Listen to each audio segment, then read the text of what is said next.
Thank you for joining Wars of the Roses. As we conclude with Part 3, the Mystery Schools, from what the ancient wisdom expects of its disciples, by Manly P. Hall. The Mystery Schools. In all the schools of the ancient wisdom, the members are divided into 3 general classes or groups. Every seeker after truth is in one of these divisions, whether conscious of it or not. The esoteric teachings of all religions are the same. The ends to be attained are identical in every case. The only difference between them is that each school is especially fitted to reach and work with the type of mind and body of the people among whom it is established. In other words, we may say that the mystery schools interpret truth along the lines of the familiar, clothing wisdom in symbol and allegory familiar to those who are supposed to receive it. All the schools demand the same inflexible standards of consecration and virtue, teaching that each student and candidate must build his own character, unfold his own spiritual powers, and control his own lower nature before he can receive assistance from any superior source. When little children come into this world, they are sent to our public and private schools in order to prepare themselves intelligently for their period of activity here. While they are young and uninformed, their parents protect them.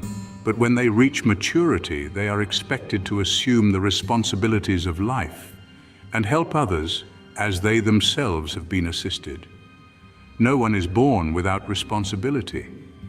Each living thing is responsible for itself, and when it fails to assume its individual responsibilities, others must suffer as well as the thoughtless one. As growing children are instructed in the laws governing their environments, in order that they may intelligently assist in molding the destiny of the race, so the mystery schools are instructing those children of men who desire to know the laws that govern the unseen world. These laws, although entirely unknown to the average individual, play an important part in everyday life. The mystery schools are universities where the spiritual nature is unfolded and trained, and man is prepared to become an active worker in the great plan of cosmic progress.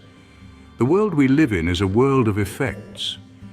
Around us, but invisible, are the worlds of causation.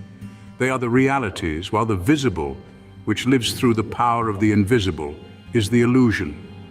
No matter how deeply we study the material arts and sciences, we can never find out the real cause of anything. Science is still seeking and will continue to search indefinitely for a real foundation upon which to work. The 4 great questions upon which all knowledge should be based remain unanswered, and science is forced to admit that they are beyond the scope of modern mentality. What is life? What is consciousness? What is force? What is mind? None can answer, for these are invisible things incapable of being measured or analyzed. Consequently, no material mind incapable of reason beyond the point of concrete vision will ever solve their riddle. If we would step across the line which divides the true from the false, the spiritual from the material, the eternal from the temporal, we must realize that the mystery schools were established in the world so that this transition might be possible. Through the special instruction and understanding gained by membership and graduation from these institutions, man is enabled to become a citizen of 2 worlds, for the schools themselves are of 2 worlds. Their gateways are in the material world, otherwise none would know that they exist. But the temples themselves are in the spiritual substances of nature. In order to reach these temples, candidates must learn to function in the so-called invisible substances. The worlds of causation are invisible only because they are beyond the range of our sense perceptions. By certain forms of culture, however, it is possible to develop sense perceptions at present latent in the average individual. These senses, being more highly evolved than those we ordinarily use, are capable of studying and exploring the so-called causal worlds. As power is given to man commensurate to his wisdom and understanding, it is not safe at the present time to reveal to the world at large the methods whereby entrance to the invisible world is possible. If this knowledge were given to selfish people unprepared for their responsibility, they would be able to destroy the universe either through perversion or ignorance. In order to protect this sacred wisdom, obstacles have been placed in the way of its attainment, which only the sincere and courageous would be strong enough to overcome. Years of service, self-purification, and self-mastery must be passed through before any candidate will be admitted to the path of wisdom. 3 steps, degrees, lead up to the temple door. and all who wish to enter, whatever their race or their religion, must climb them. There is no other legitimate way of gaining wisdom. Those who seek to enter the temple of the mysteries by any way other than the gate appointed by the masters, the same are thieves and robbers. Man is willing to spend from 10 to 15 years on his material education in order that he may surpass his fellow man in some pursuit. Should he then expect to attain his spiritual wisdom in any shorter time? The position a person occupies in the mystery schools is not the result of choice, ballot, or election. It is his life and the way that he lives it that is the determining factor in all his spiritual studies. He is automatically placed upon the path of wisdom according to his vices and virtues. The rapidity of his advancement depends wholly upon his own merits, the sincerity, integrity, and devotion which marks his daily life. He may remain many years in one grade or pass like a comet through many grades in a few years. This depends entirely on how sincerely and honestly he has labored and how completely he has mastered the temperaments and failings which hold him back. The three divisions into which disciples of the great work are divided are given to us out of great antiquity. They are the same divisions that we find among the priests of the tabernacle of the Jews. They are the same as the caste divisions of India and many others. We may consider them under three headings as follows. The first degree is that of student. This is the lowest of the three grades of the mystery schools and is composed of persons of either sex who have accepted the masters of wisdom and their work of unfolding human consciousness as the greatest reality in life, and who have, of their own free will, joined themselves to the cause of human progress. This does not mean that they have sworn adherence to any individual or material organization. It means that they have sanctified their lives and dedicated their efforts to humanitarian service, which is the true path of mastery and the only road which escapes the pitfalls of egotism and commercialism. Service is a great word. It means a devotion to the needs of the masses which is so strong, perfect, and unselfish that wealth, honors, and all things this world holds dear will be given up instantly, gladly, and without the sense of sacrifice in the service of the ideal it has espoused. The class of student includes all who think, read, study, and aspire along the lines of the ancient wisdom. In its ranks are also called independent occultists, various kinds of untrained psychics, mediums, psychologists, and others who have no direct connection with the teachers from any division of the great school, but who are seeking, according to their own light, to understand the initiate's words as they have heard them or found them recorded in literature. In this group, we also find many student teachers who, while not initiated into the mysteries, are seeking to assist others on the path of wisdom. Such a one was Socrates, who, while himself ignorant concerning many things, gave to the world two of its greatest initiates, Plato and Aristotle. The student is generally without any actual proof of the thing he believes. Some intuitive voice within, however, tells him that the studies he is laboring with are true.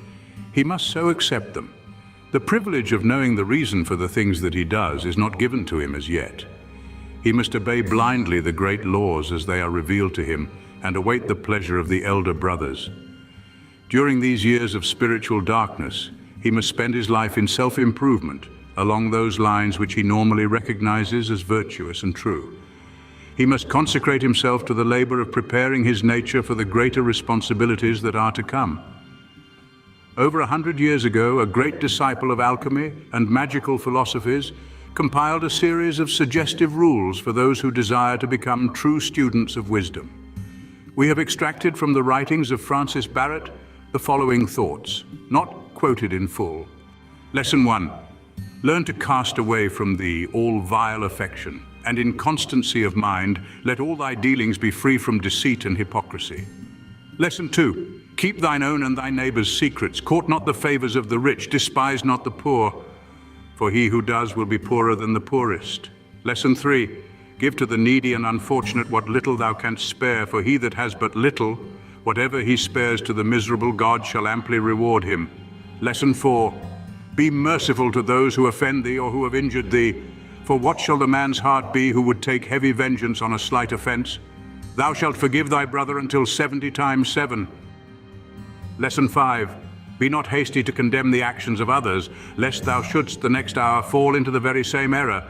Despise scandal and tattling, and let thy words be few. Lesson 6. Study day and night, and supplicate thy Creator that he would be pleased to grant thee knowledge and understanding. Lesson 7. Omitted as irrelevant. Lesson 8.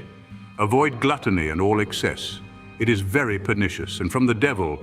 These are the things that constantly tempt man, and by which he falls a prey to his spiritual adversary. For he is rendered incapable of receiving any good or divine gift. Lesson 9. Covet not much gold, but learn to be satisfied with enough. For to desire more than enough is to offend the deity.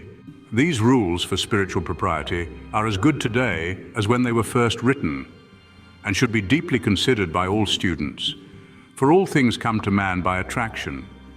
And if seeds of wisdom and virtue are not within himself, the gods can bestow nothing upon him. The duty of every student of the ancient wisdom is to make himself valuable to his fellow men. For when he does this, he makes himself valuable to the plan of nature. The student must always realize that he is preparing himself to become the hands and feet of wisdom. For when wisdom enters into the soul of man, the wise becomes its servant.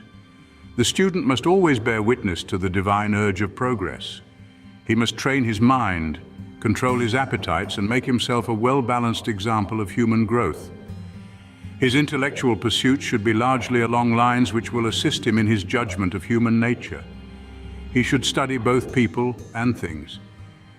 He should not become a recluse, for if he loses touch with the world and the things of the world, he cannot efficiently serve that which he has given up. His study is to view life as a place and a time for learning, realizing that wisdom is the jewel to be extracted from material existence. He must always keep in mind that he is not studying for himself alone, but is building for the day when, his long years of preparation finished, his wisdom will be used by still greater powers to assist in those great problems which ever confront the world. Every student should seek to develop talents.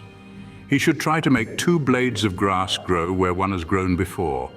He must become a creative genius, an outstanding example of intelligence in the highest sense of the word. But it should always be unselfishly. He should never become attached either to the work he is doing or to the positions that he occupies, for the master may call him to other labors at any moment.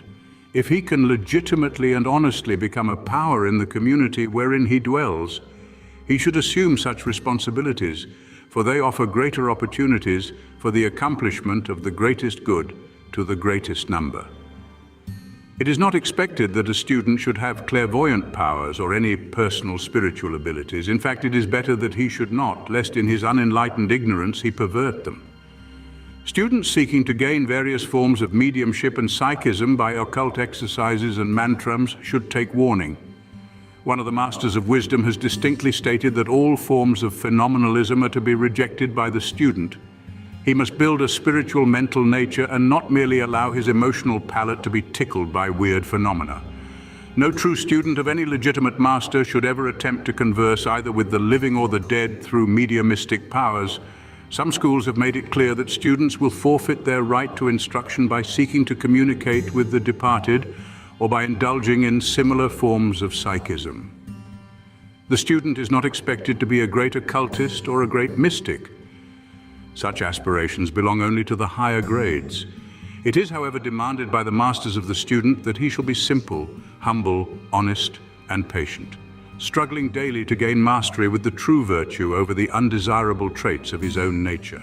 He is not in a position to dictate what the masters will have him do.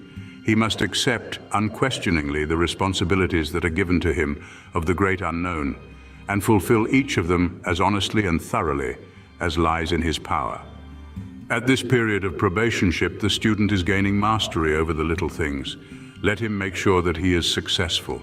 Let him struggle to control the sharp tongue, the critical mind, and the abnormal viewpoints, that they shall not later bring dishonor upon the spirit of truth when it shall come to dwell within his nature.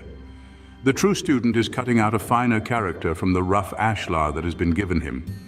He is struggling to improve each day just a little, asking not for power or light, but for strength to shape his destiny more truly to the standards of wisdom.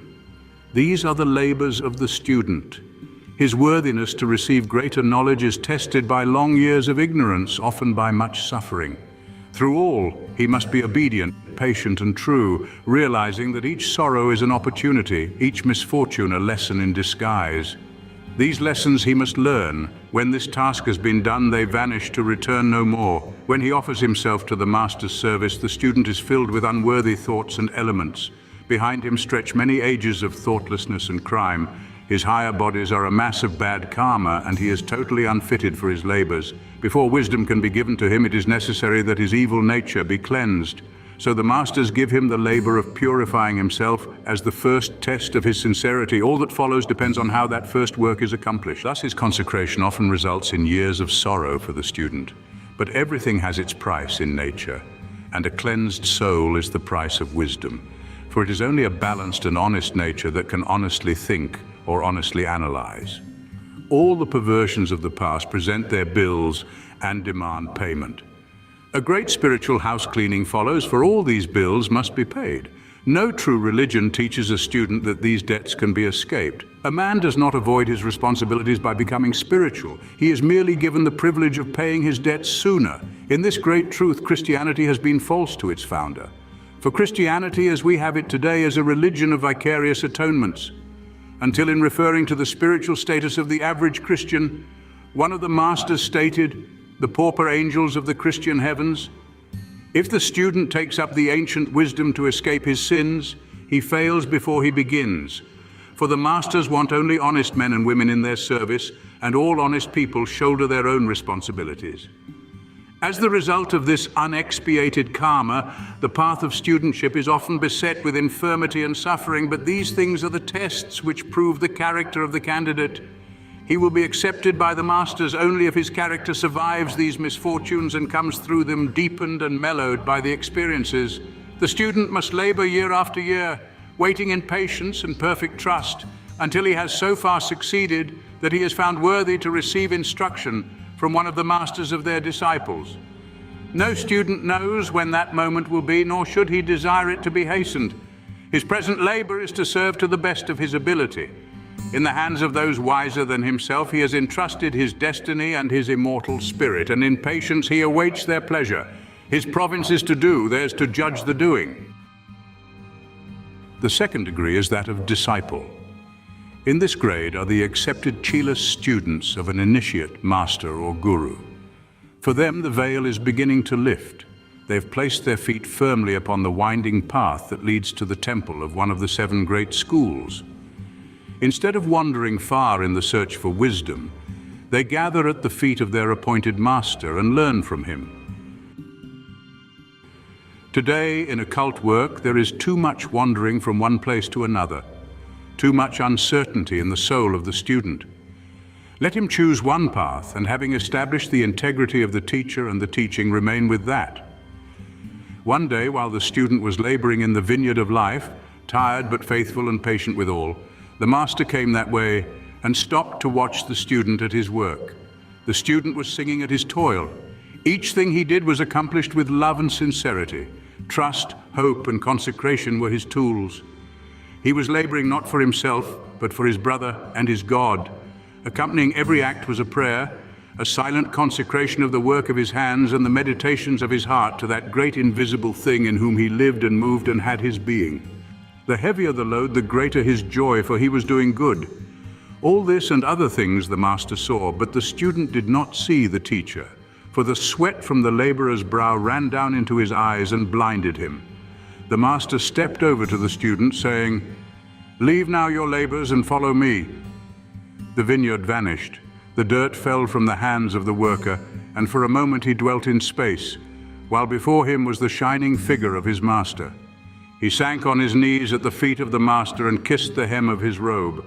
Again the master spoke, "You are my disciple. You have not chosen me, I have chosen you. You have been faithful unto a few things. Now you shall have power over more and greater things." Thus is the disciple chosen by his master and brought into personal contact with the teacher, his cosmic benefactor. Each master has a number of disciples, usually 12. They are his chosen sons. He becomes their father, and they leave all else and cling unto him. As our physical fathers and mothers bring us into the physical world and help us build our bodies here, so the masters give us birth into the unseen spiritual worlds and assist us to build our superphysical vehicles so that we may function there. For this, the master is both father and mother and more. For he gives us eternal birth, while our material parents bring us only into the illusion. The disciple does not choose his master. It is the master who calls his disciples from their various labors to follow him. None not actually and actively engaged in the vineyard of life will ever be called to the greater work. For the disciple, the day of book learning is over. The day of personal investigation is at hand. He has been accepted, and now the spiritual worlds centralize upon him and help him in every possible way. We may say that the disciples are the esoteric students. They are those who, having been weighed in the balances, have been found not wanting. They have reached that point when the discerning eye of the initiate notes their sincerity, and they are accepted as beyond the liability of failure. The master, after making a personal examination of the auric bodies of his disciples, gives them individual instruction concerning the preparation through which they must go before they can be admitted into the great school itself. It is this teacher, the beloved Guru, and this one alone, who has the power and right to prescribe any form of occult exercises, such as meditation, concentration, breathing, chanting, visualizing, and so forth. Students show very poor discrimination when they allow strangers interested only from a commercial standpoint to prescribe any form of spiritual exercise for them. They prove by their ignorance that they cannot be trusted with greater responsibilities. With his clairvoyant knowledge, the master will discover the exact spiritual status of the student and instruct him accordingly, assisting him to strengthen the weak points and round out the invisible side of his nature. The work for each disciple is absolutely individual and hence differs from that of all other disciples. In all this world, there are no two people constituted exactly alike. The physical body merely bears witness and molds itself into the pattern of the spiritual organism. Therefore, this individuality merely proves the absolute individuality of each spiritual organism. No one but a moral murderer or an unmitigated ignoramus would attempt to prescribe one medicine for all cases. Anyone who writes a book for general circulation telling an individual how to develop his spiritual sight must remember that thousands of people, no two of them alike, will read it. And many will destroy themselves in seeking to follow instructions which were not intended for them. Such an individual would thus prove conclusively that he was mentally unfitted to receive the instructions in the beginning, or he would certainly have retained sufficient intelligence to use them more wisely. The true masters never appear in public teaching, large classes or groups concerning occult exercises, but come privately to their disciples and instruct each one individually. The ability to inform the disciple concerning the steps to be taken before his actual initiation is the result of the high degree of development reached by the adept. None who is not an adept is able to prescribe for the spiritual needs of students without assuming heavy karmic responsibilities. The disciple will probably be visited at night by his teacher, who will come in a superphysical body.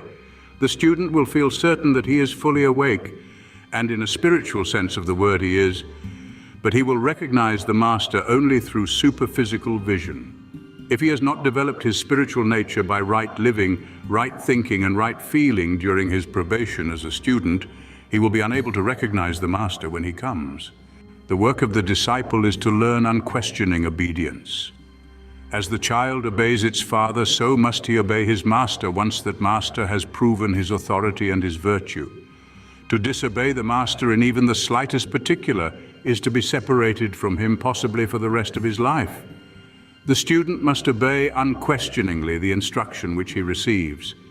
To deviate from it in even the slightest detail may prove fatal to himself. His work as a disciple is to prepare his embryonic superphysical bodies so that when he is an initiate, he may use them as vehicles of consciousness. The third degree is that of initiate. In this grade are the accepted and proven disciples who, while out of the physical body under the direction of their teachers, have actually unconsciously taken one or more initiations in the invisible temple of a true mystery school.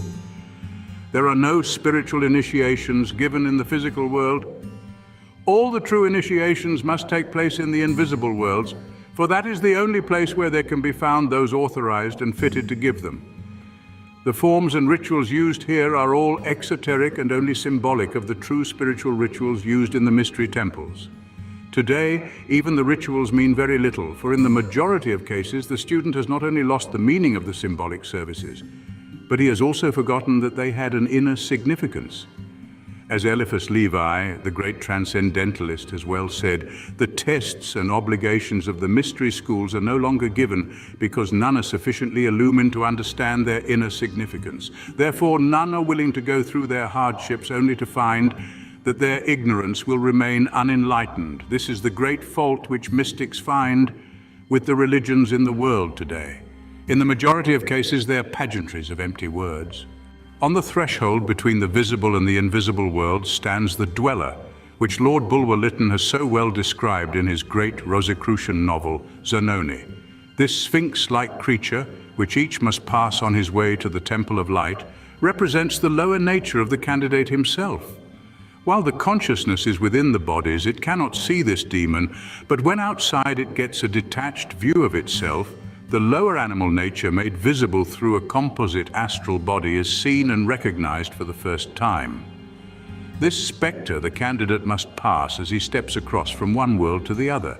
In order to accomplish this feat successfully, he must gain complete control over the forces in his own nature, which since his first differentiation from the animal consciousness have been building the lower side of his nature. If mentally and spiritually he has mastered those elements, he is strong enough to pass unmoved and unafraid before this phantom of his own perversions and enter with strength and courage into the invisible worlds. When he is able to do this, the candidate shows that he has taken the first step towards self-mastery. Having accomplished this and learned to control his own complex organisms, he is now ready to be given power over greater things. There are many grades of initiates, and no matter how far a seeker may pass on the pathway of understanding, there is always something more for him to accomplish. We may compare it to a man walking toward the horizon. As rapidly as he approaches it, it recedes from him. No one but the Absolute itself is all-wise, all-powerful, all-knowing, or all-complete. Wisdom and ignorance are comparative terms, not only in the material world, but in the spiritual world as well. The mere fact that he has been accepted by one of the ancient schools does not mean that the student has become all-wise. It merely gives him a little more exalted view. He merely sees life with slightly broadened vision, but he is still subject to the laws of nature. He is still subject to faults and failings. He is still capable of failure. With his initiations, the disciple gains certain occult powers that ever increase as he advances along the pathway of adeptship. As the schools in the material world are divided into many grades, so the spiritual school in the mystery temple is divided into many stages and degrees. The disciple gradually passes from one initiation to another as he becomes more efficient in the labors which the invisible world expects him to accomplish. As he passes ever higher, he gradually increases in power, wisdom, and understanding. Not, however, until the initiate reaches a very high degree does he become independent of the bonds that curb the ordinary human being. We may say he does not become superior to law until he becomes part of the law itself, and then he is above breaking it. Even after many initiations, all the laws of human limitation hold good. Initiates are subject to birth, growth, and old age. Sickness and sorrow still confront them at every turn. They must return to this life again like other normal beings until their development carries them to a state of consciousness much higher than that which the average individual can hope to reach in one lifetime. There are no initiates who are not clairvoyant, at least to a certain degree, for they cannot receive their spiritual ordination until they are capable of functioning consciously out of the physical body. Neither are there any true initiates who do not know their true position. Many people come and say, "I had a strange experience in my sleep. Was it an initiation?" The answer in nearly every case is negative. The initiate is in doubt, neither as to what he has accomplished nor what he has been through. The average student can ask himself, "What am I here and now? Am I worthy to be picked for greater responsibility? If I were a master with all the world to choose from, would I choose myself for great and responsible works? If I would not, with my narrowed sight, Would the master be deceived by the slender virtues I possess, and choose me when there are others much more fit? There are no adepts or masters in this world or upon the invisible planes who have not passed through all the sorrows and uncertainties of human experience. They have reached their present position because they have mastered those uncertainties and have risen above the circumstances which chain most people to the selfish side of life. All of the great ones have passed sequentially and gradually from ignorance to wisdom. None was made overnight. Each was tempted and each was strong through the moments of temptation. All were persecuted. Many died for their ideals, preferring wisdom above all treasure and truth above all power. Each initiate who now sits in session with the elder brothers has earned his position by consecration, intelligence, and sincerity. These are the magic keys which open the gates of the mystery schools. Again and again the question is asked, how can we know an initiate if we come in contact with one? We can only answer, by their works shall ye know them.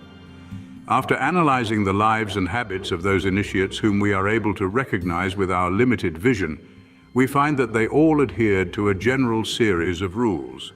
Conditions are altered by the needs of the moment, but among the ancient manifestos we find hints as to the conduct of adepts and mystics. For many hundreds of years, the true adepts and initiates shrouded themselves in an impenetrable veil of mystery.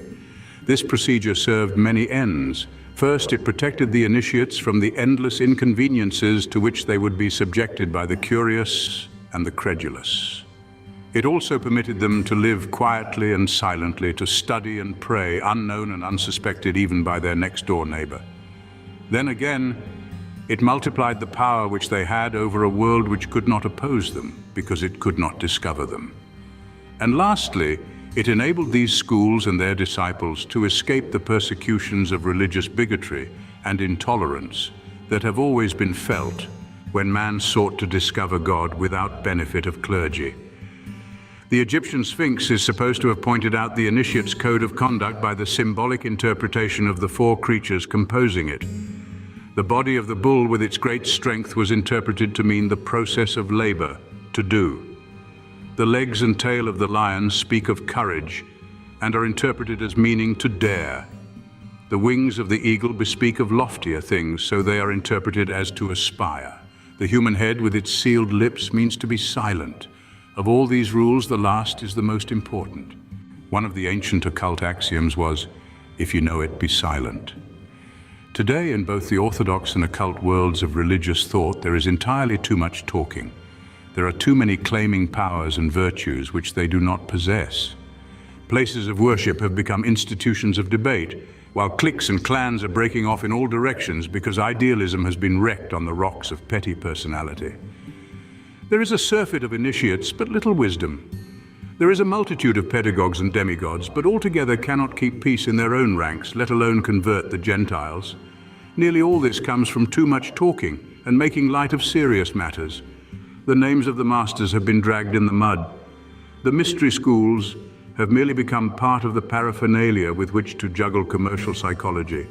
And the spirit of reverence and love which the ancient world felt for its initiates has been lost in our day because of the host of false initiates and fraudulent psychologists.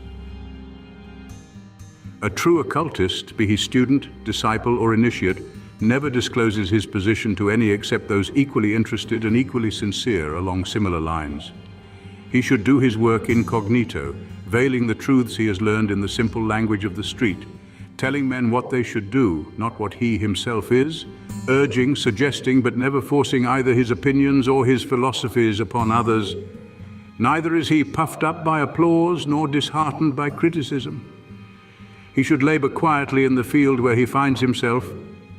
He should always be inconspicuous, silent, and unobtrusive. He should labor diligently, allowing his work and not his tongue to speak for him.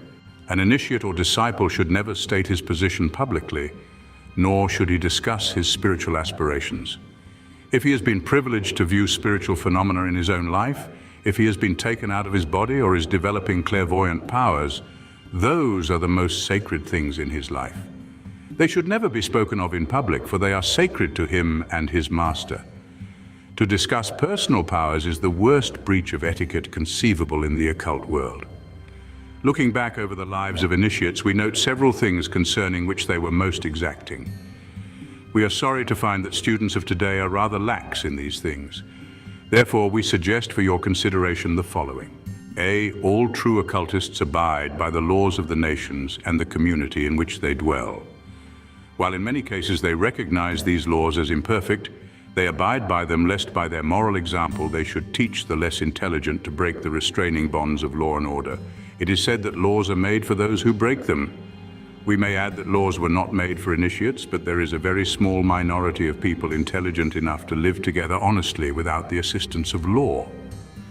No matter how bad these laws are, they are far superior to the lawlessness which would exist when the mental hazard of punishment is removed from the untrained and unregenerated man. From time to time, occultists are dragged into court because they have failed to set a good example to their fellow creatures. There is no doubt that the element of persecution which existed in the Middle Ages is still to be found in places, and that many are unjustly persecuted. But still there are entirely too many who, feeling that their spirituality is superior to that of their fellow creatures, deliberately ignore the law. Especially is this true with the wildly fantastic soulmate and free love institutions. These things are not sanctioned under any conditions by the ancient wisdom, for the mystery schools themselves instituted the legal bond of matrimony. Anything which suggests the breaking of existing laws without first preparing a better law for the mass of the uninformed is outside the pale of the ancient wisdom. B. True occultists break no laws, regardless of how unjust they may be. If they see injustice, they labor to introduce more just legislation. A notable example of this is found in the life of Abraham Lincoln. Many times slaves came to him before the Civil War, begging him to assist them to escape from their lives of servitude. This Lincoln refused to do because it was against the law, but he told them that while he would never break the existing statutes, he would consecrate his life to making a better law. It is in this spirit that all occultists must work with injustice, for in this way truth is established without the rioting and Bolshevism of lawlessness. C. All occultists and initiates should assume the dress and customs of the nation or people among whom they dwell, lest any departure from that custom shall cause them to be unduly conspicuous. This was one of the strictest rules of the ancient wisdom teachers, and is found among the old manifestos of the Rosicrucian Brotherhood. D. The true adept and initiate shall reveal his identity to no man unless that one is worthy to receive it. The secret work which they have been permitted to have is a two-edged sword.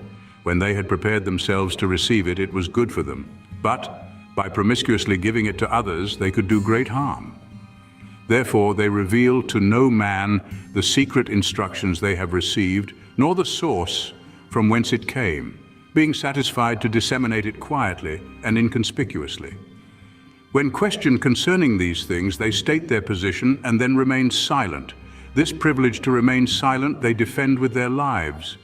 E. The true initiate and disciple shall never be boisterous or declamatory in his statements, nor radical in his viewpoints, nor encourage such conditions among those with whom he comes in contact, nor speak for his organization or his masters. The true initiate has no will but the will of his masters, nor does he palm off his own judgment as having any more important origin than his own brain. He must take no radical steps unless commanded to do so by the great brothers who have the lives of men in their care. F. When dwelling in a community, initiates shall be peace-loving, simple, kindly, charitable, and not critical of those about them, making themselves invaluable through their intelligence and their integrity. They shall watch their conduct day and night, that it may in no way reflect against the exalted organization of which they bear witness. They shall be humble in all things, willing and glad to do the most menial labor if it will add to the welfare and progress of their fellow creatures. It shall be said of such a one as of the Master Jesus that he went about doing good. G. Under no conditions shall they use any of the spiritual powers which they may possess for their own aggrandizement or protection, unless such is for the unselfish good of others. It is against all the laws of occultism to apply any knowledge which is of a supernatural nature for the salvation, preservation, or improvement of self. As stated of the Master Jesus, others he could help, but himself he could not save.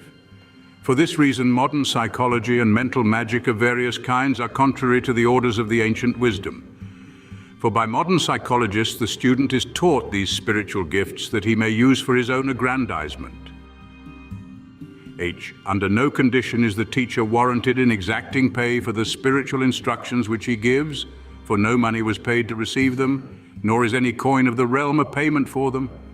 The student assumes his share of responsibility, and ingratitude is one of the major sins of occultism. When a student who is in a position to assist retards through his miserliness the work of the master, such a one assumes all the karmic debts incurred as the result of his failure to cooperate. No student should study occultism with the object of using it as a commercial enterprise. Such will never see either the masters or the temple. The foregoing may throw some light on the reason why it is so difficult to determine the position of the ancient initiates. Their reticence and humble spirit have seldom found a place on the pages of history, and yet they are the real molders of the destinies of nations. They are the invisible powers behind the thrones of earth, and men are but marionettes, dancing while the invisible ones pull the strings.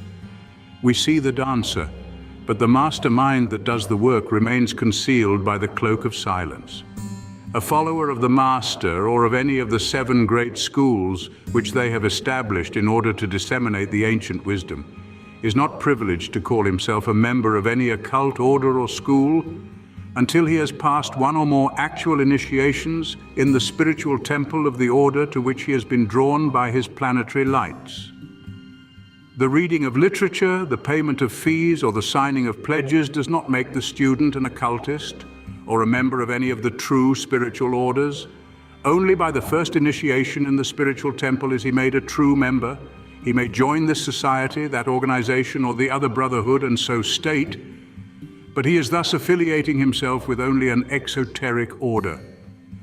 His true membership comes with his entrance into the temple, which contains the spiritual hierarchy that animates and vivifies the outer material institution. Time and time again we find students, disciples, and even initiates of the lower orders who, through a certain remnant of egotism still remaining in their natures, have brought disgrace upon the thing which they truly love. This usually results from some ignominious failure which they make, and which, because they have incessantly emphasized their spiritual position, is laid at the door of the school which they claim to represent. With a slight revision of scriptural phraseology, today many people say, "What good thing can come out of occultism?" This attitude is the result of the great spiritual schools being humiliated again and again by the abject failure of some of their disciples. This condition is largely the result of egotism, for the disciple was unable to stand a little dignity without making sure that everyone knew about it. Egotism is one of the most serious of human failings that the occultist has to overcome, for it makes him insensible to his own worthiness, of which no true disciple should ever lose sight. In this day of religious thought, most people desire to belong to something. Like barnacles, they attach themselves to the ship of human progress. And finally, when a sufficient number of these crustaceans have attached themselves with their hard-shelled opinions, the ship either sinks under the weight or, like some of our occult organizations, must go into dry dock and have its incrustations removed.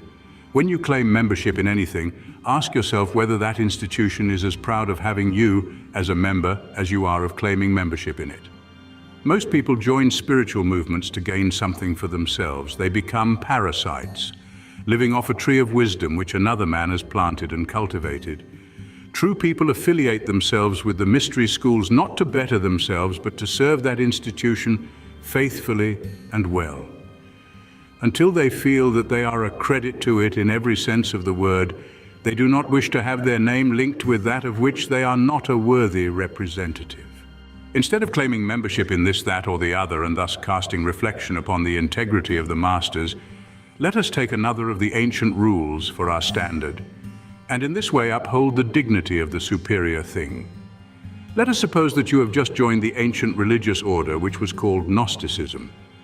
We have said that there were 3 divisions: students, disciples, and initiates. Let us see how we should state our position if we were to attain any one of those 3 degrees in the ancient religion of the Gnostics. If a student, we would say, I am a student of the Gnostic philosophy. If a disciple, we would say, I am a disciple of the Gnostic path of wisdom. If an initiate admitted into the spiritual temple of the Gnosis, we would say, I am a Gnostic. In this last simple statement, we have distinctly affiliated ourselves with the spiritual hierarchy manipulating the Gnostic order. We would never say that we were anything unless actually initiated into the esoteric organization, which, concealed behind the exoteric order, is in every case the true institution of which the exoteric structure is but the symbol. Every member of an occult organization should make his position unmistakably clear. He owes this not only to the order but also to himself, for daily misunderstandings arise because students are not honest enough to admit themselves to be merely seekers and not adepts in disguise. The ancient wisdom demands honesty, and would have in its ranks none without sufficient love for the order to defend it from every calumny and bear upon their own shoulders, if necessary, its honor and integrity. Why should people try to be virtuous when they see others pass on to wisdom with all their sins? The high standards of the wisdom schools are discredited by persons who, while full of faults, claim to be initiated members in good standing of an organization which stands for all that is high and noble. In the name of the great work, it is wise to admit that all we have of virtue we owe to the masters and their instructions, while for our vices we are indebted to our own lower natures. This attitude will serve the great work far better than you will ever know. Thank you for watching, and please don't forget to share, like, subscribe, and comment, and if you can, please consider donating to Wars of the Roses. Links to PayPal and Patreon are in the description. Thank you so very much.